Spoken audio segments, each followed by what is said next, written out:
1-2, vola il tentativo dalla distanza e la grande risposta al portiere della Magnitudo, affettuosamente da tre calciatori della squadra di casa. Ospite, scusate, calcio di partita con il tentativo da parte del numero 8 e l'ottima parata. Da come parte potrebbe partire ancora Pelusi. Poi invece Liga con il destro, pallone che esce di un niente.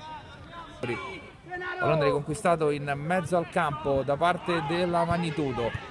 Sulla sinistra, in mezzo, pallone vicino all'1-0 per la Ragnatela. Parte Liga col destro che gira! Che gol del numero 44, vantaggio a Magnitudo. De Paulis sistema la barriera, fischia l'arbitro, ancora Liga col destro vicino al 2-0. Lungo a cercare la sponda, il destro al volo, gol pazzesco della Magnitudo, la sponda di Pelusi e poi il destro che ha trafitto De Paulis, 2-0.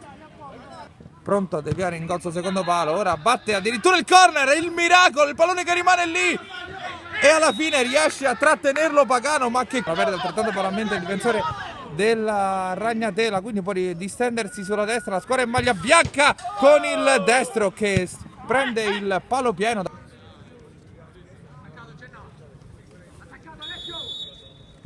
Parte con il destro che colpisce la traversa, potentissimo. Rilancia ancora per Pelusi che si gira col sinistro, 3-0, eccolo il gol del Bomber di potenza e poi col mancino non perdona.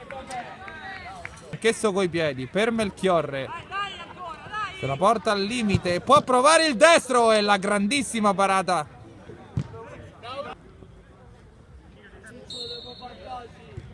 Sulla sinistra, prova poi ancora l'ottima risposta da parte di Pagano.